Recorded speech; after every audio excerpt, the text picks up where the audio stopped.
বন্ধুরা, এমএলএ কিচেনে সবাইকে স্বাগতম। আজকে আমি রান্নাঘরে চলে এসেছি। রান্না করব মেথির শাক, সিম বেগুন দিয়ে মেথি শাক ভাজা। এই যে বেগুন, সিম, কাঁচা লঙ্কা কেটে নিয়েছি, শাক মেথি শাক ধুয়ে নিয়েছি কেটে। এবার আমি কড়াইতে তেল দিয়ে দিয়েছি, একটু পেঁয়াজ দিয়ে দেবো, তারপরে বেগুনটা দিয়ে দেবো।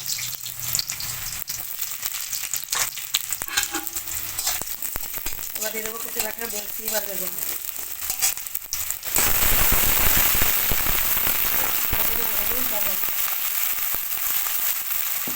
দিয়ে দেবো লবণ।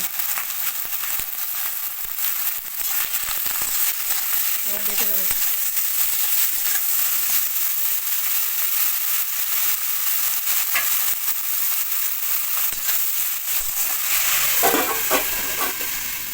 সিম বেগুন ভাজা হয়ে গেছে, এবার ঢেলে নেবো।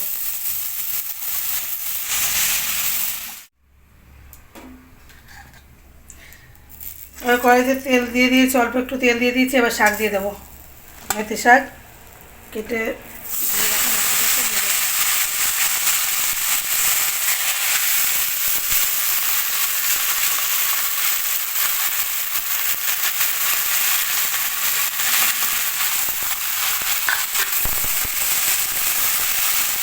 লবণ দিয়ে দেবো।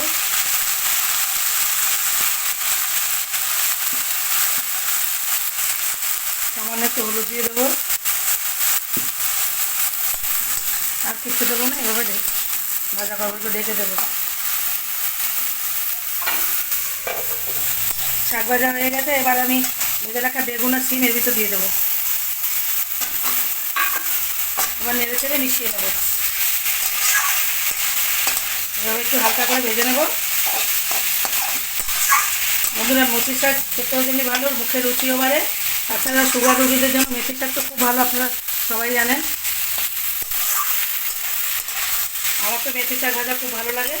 আপনারা এভাবে ঘরে মেথি শাক, এরকম সিম বেগুন, আপনারা চাইলে আলুও দিতে পারেন, কিন্তু আমি আলু দিইনি, আমি খালি সিম আর বেগুন দিয়ে ভাজা করেছি। এই মেথি শাকটা খেতে কিন্তু খুব ভালো লাগে। মেথি শাক ভাজা আমার হয়ে গেছে, এবার এনে নেবো। মেথি শাক ভাজা আমার হয়ে গেছে। এইভাবে আপনারা মেথি শাক ঘরে ভেজে খেয়ে থাকবেন বা খাবেন। আশা করি আমার ভিডিওটা আপনাদের ভালো লাগবে। যদি ভালো লেগে থাকে লাইক কমেন্ট শেয়ার করে আমার পাশে থাকবেন।